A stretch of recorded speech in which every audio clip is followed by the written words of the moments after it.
top of the head. And see that no one or nothing can stop you from the manifestation of that. Only you can, and you know that you're not going to anymore. You just want to experience what that would be like, and you can just take incremental action towards that.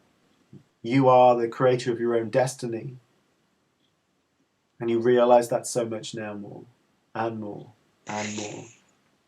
Eyebrow point. What's coming up for you right now? Are these tears of happiness?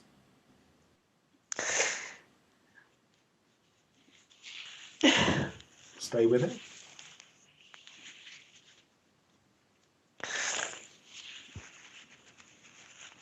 I think they're just tears of knowing that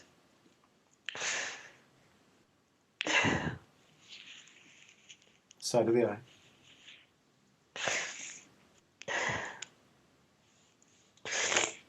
that I can do it, but I haven't yet. Mm. So Keep breathing into your heart. there's sort of relief, but also kind of sadness too. Yeah. Yeah. Can you be with that?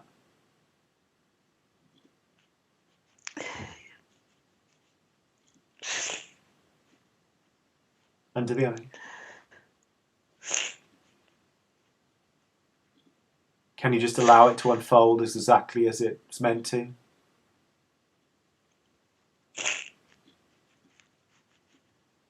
Just in the same way as we started our sessions, it wasn't all done in one session, was it? It just kept unfolding more and more. But you kept facing what it is that you needed to face in order to overcome your challenge. In each and every step, in each and every session, you transformed and grew and became stronger and knew more of who you are and what you're capable of. And I particularly remember the session where you liked the thing that I said to you regarding that you're a vehicle for love. Yeah. And that made sense to you, top lip. And so through the manifestation of that book, as you see it now and hear it now and feel it now, how much of a vehicle for love have you been and are you through having written that book? Chin point.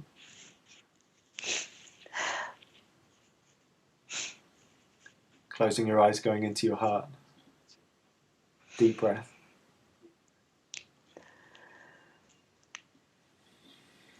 Collarbone.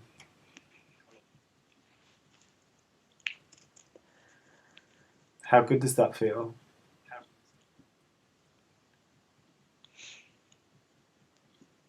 Feels really, really good. And when you're in that place, does it matter how long it takes? No. Is it because that each and every step will be a learning for you? A necessary challenge? Yeah. Are you ready to take that challenge?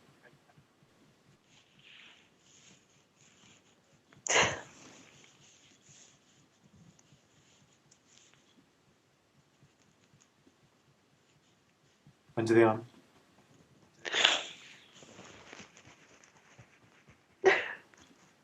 Keep breathing into your heart. Doing so well. Are you ready to take that challenge? Yeah. Why?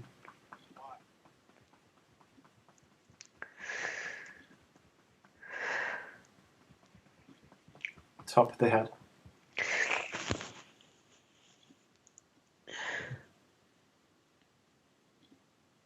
Why are you ready to take that challenge?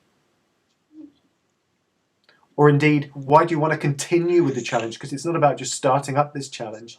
You've been challenged for so long and you've continued to move forward and overcome each and every challenge. Why are you so motivated to continue in this challenge? Because I want to see it through to completion. Why? Eyebrow point. Why is it so important for you to do that? Because I want to be able to share my my imagination, and I want to be able to share that with the others. Side of the eye. Why is that so important? Because I think others would enjoy it. Under the eye. Why do you think others would enjoy it? Because I've enjoyed it. Top left. Why is this a must for you? It's been something I wanted to do since 3rd grade. Okay. Chin point. Who's the only person who can stop you from doing that? And myself. And why won't you? Collarbone. Because I really want to get it done. Why? Why is it a must for you? Under the arm. You're doing really well. Stay with it. Because I'm not someone who can't quit some things. So if you're not someone who can't quit, what are you? Stubborn. And what else? Give me a positive one. If you're not a quitter, you're a what? What's the opposite of quitting? You're a winner. Okay. What if you were a winner? Some people get depression, you know, and stay in depression all their lives, and they take their own lives. They take others with them. Some people get stuck in illness, and that's all that they ever think about, and that's all that their life becomes about. I don't want to live that way. Well, I haven't seen that in any of the 5 sessions with you. And I certainly don't see that where you are now. Eyebrow point. So what are you? A winner? Side of the eye. Successful. And if you have written a book, what do they call you now? They call me an author. An author! I'm speaking with an author right now. You've written a book. I have. Wow. Okay. How would Actually, I already have 2 poems published. I've got 2 poems published. You've got 2 poems published. So you're a published poet. I'm a published poet. So all that we're doing is just taking the next step and becoming a published author. And can your knees stop you from doing that? No. Can your knees stop you from working?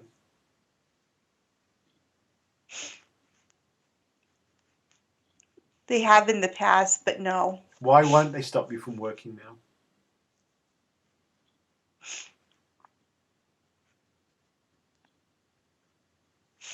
Chin point. Because I can move forward. How? Taking baby steps. Doing what you love? Because I imagine you didn't like that janitorial work. Is that right? Not in And particular. you preferred your work at a school? Yeah. I had never worked at a school at that time. Okay. But you're thinking about going back to doing some part-time work in a school? Some subbing, yeah. Some subbing at school. Okay. Did your knees affect you when you were doing subbing work?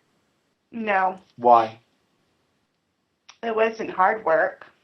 Okay. That sounds good. All right. Collarbone. It wasn't hard work. Okay. But when it was really affecting you was when you got all that fear and, you know, all that stuff from the past, all that emotion that that was within your mind and you hadn't released, as well as you were doing something you didn't want to do.